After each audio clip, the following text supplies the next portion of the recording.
la main. Le squelette de la main est formé par 27 os disposés en 3 groupes qui sont de haut en bas, le carpe, le métacarpe et les phalanges. Carpe. Le carpe constitue le squelette du poignet. Il forme une pièce articulaire complexe intercalée entre les os de l'avant-bras au haut et le métacarpe en bas. Il est constitué par 8 os courts disposés en 2 rangées, l'une proximale, l'autre distale. La rangée proximale comprend 4 os disposés de dehors en dedans, scaphoïde, lunatome, trichotome et fusiforme. La rangée distale comprend également 4 os disposés de dehors en dedans, trapèze, trapézoïde, capitatum et amatome. Les faces antérieures et postérieures des os du carpe, ainsi que les faces latérales des os extrêmes, sont irrégulières et rugueuses et occupées par des insertions musculaires et ligamentaires, tandis que les faces en contact sont régulières, lisses et articulées. Dans leur ensemble, les os du carpe forment un massif osseux irrégulier, allongé transversalement et creusé en forme de gouttière à concavité antérieure, le sillon carpien. À l'état frais, une lame fibreuse épaisse de rétinaculum défléchisseur, fixée latéralement sur les tubercules des os scaphoïdes et trapèzes en dehors, et sur l'os pisiforme et l'amulus de l'amatome en dedans, transforme ce sillon en un canal ostéofibreux inextensible, le canal carpien. Dans ce canal passe le nerf médian et les tendons des muscles fléchisseurs des doigts entourés de leur gaine synoviale. Os scaphoïde. L'os scaphoïde présente 6 faces, 3 faces articulaires et 3 rugueuses. La face supérieure est convexe et s'articule avec le radius. La face inférieure est convexe et s'articule avec le trapèze et le trapézoïde. La face médiane s'articule par une surface plane avec le lunatome et par une surface concave avec le capitatum. La face latérale est marquée par une saillie, le tubercule du scaphoïde. La face antérieure donne insertion au muscle court abducteur du pouce. La face postérieure est convexe et rugueuse. Lunatome. L'os lunatome présente 6 faces, 4 articulaires et 2 rugueuses. La face supérieure est convexe et s'articule avec le radius. La face inférieure est concave et s'articule avec le capitatum et accessoirement avec l'amatome. La face latérale s'articule par une surface plane avec le scaphoïde. La face médiane s'articule par une surface plane avec l'os trichotome. Les faces antérieures et postérieures sont rugueuses. Os trichotome. L'os trichotome présente 6 faces, 3 faces articulaires et 3 rugueuses. La face supérieure est convexe et s'articule avec le disque articulaire radio-ulnaire. La face inférieure est concave et s'articule avec l'amatome. La face latérale s'articule par une surface plane avec l'os lunatome.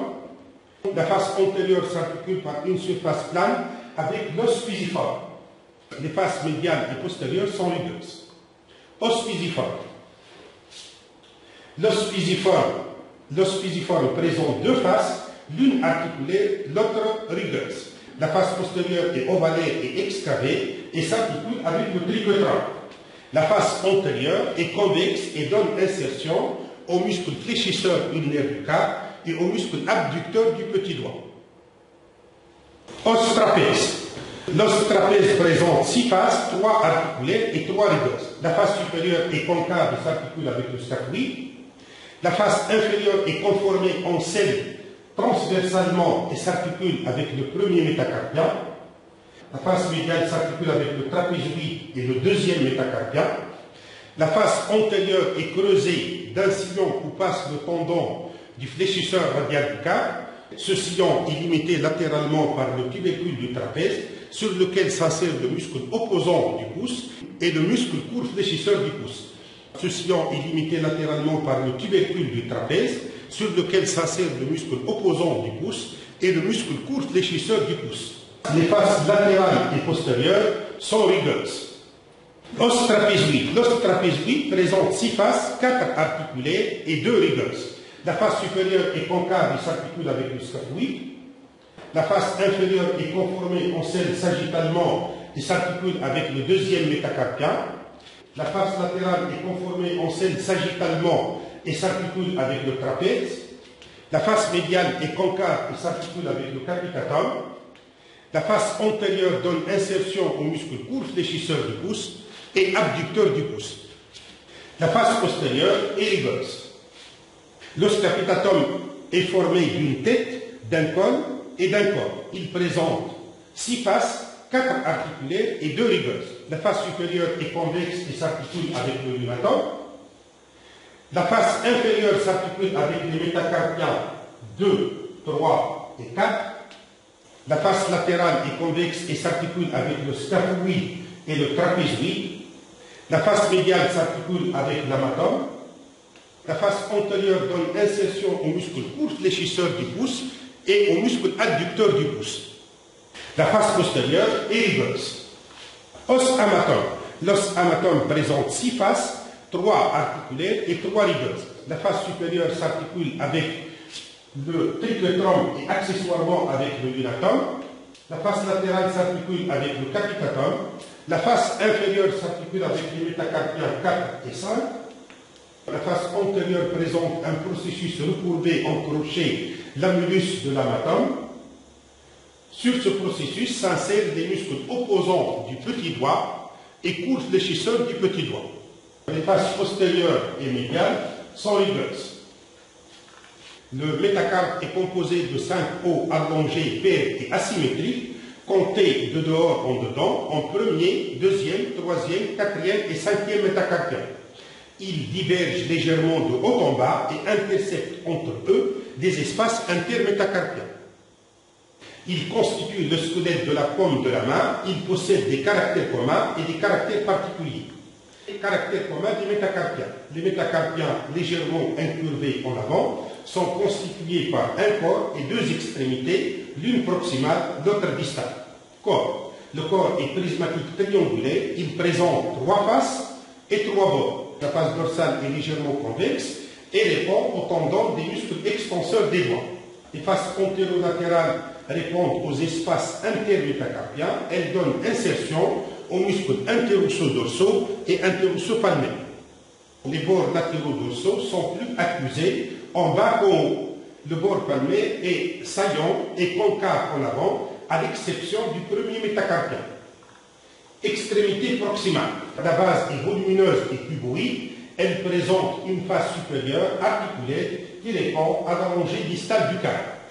2 faces latérales pourvues de petites facettes articulaires qui répondent aux métacarpiens voisins, une face palmaire et une face dorsale irrégulière et rigoleuse.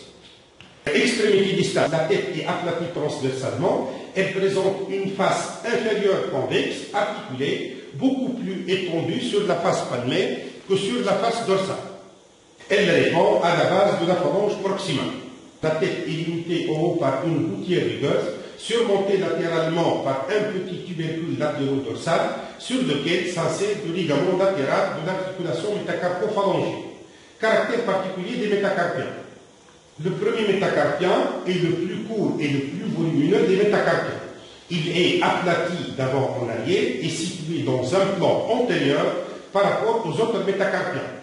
La base de cet os présente une surface articulaire supérieure conformée en selle concave d'avant en arrière et convexe transversalement qui répond à l'os trapèze.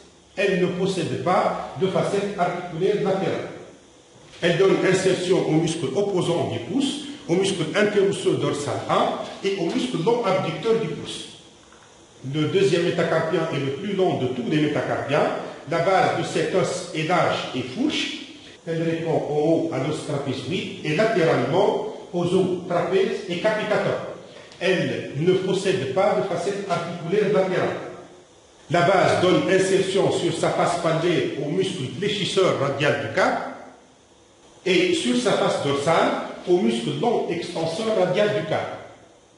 Les faces latérales du corps donnent insertion aux muscles interosso-dorsaux 1 et 2 et au muscle interosso-palmaire 1. Le bord palmaire donne insertion au muscle adducteur du pouce.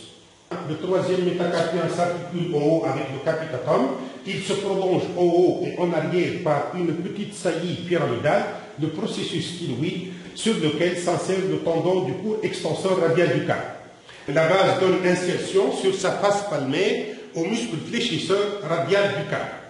Les faces latérales du corps donnent insertion aux muscles interosseux dorsaux 2 et 3. Le bord palmaire donne insertion aux muscles adducteurs du pouce. Le quatrième métacarpien s'articule en haut avec la facette latérale de l'amatome et par une petite bande avec le capitator. Le quatrième métacarpien s'articule en haut avec la facette latérale de l'os amatome et par une petite facette avec l'os capitator. Les faces latérales donnent insertion aux muscles interosseux, dorsaux 3 et 4 et aux muscles interosseux palmaires 2. Le cinquième métacarpien s'articule en haut avec la facette médiale de l'os amatome. Sur le tubercule médial de la base de cet os se fixe le tendon du muscle extenseur ulnaire du cap. Les faces latérales du corps donnent insertion aux muscles interosseux dorsal 4 et aux muscles interosseux palmaire 3 et aux muscles opposants du petit doigt. Phalanges. Les phalanges sont des os courts, allongés, qui constituent le squelette des doigts. Elles se distinguent en phalanges proximales, moyennes et distales pour chaque doigt, à l'exception du pouce qui n'en possède que 2, l'une proximale, l'autre distale. Chacune des phalanges possède une base, un corps et une tête. Phalange proximale. La phalange proximale est la plus longue des trois, celle du médius est la plus longue et la plus volumineuse de toutes. Du point de vue topographique, le tiers supérieur de la phalange proximale est situé dans la paume de la main, les deux tiers inférieurs sont situés dans la partie supérieure du doigt. Le corps est semi-cylindrique, convexe en arrière et légèrement concave en avant. La base supporte une cavité articulaire ovalaire, légèrement excavée, à grand axe horizontal, qui répond à la tête du métacarpien correspondant. La tête se termine par une surface articulaire en forme de troquelet qui s'étend plus sur la face palmaire que sur la face dorsale. Elle répond à la base de la phalange moyenne. La phalange moyenne est de conformation identique, mais plus courte et plus petite que la phalange proximale. Mais la surface articulaire de sa base présente deux versants séparés par une crête mousse antéro-postérieure qui répond à la troquelet de la phalange proximale. Phalange distale. La phalange distale est la plus petite des trois phalanges.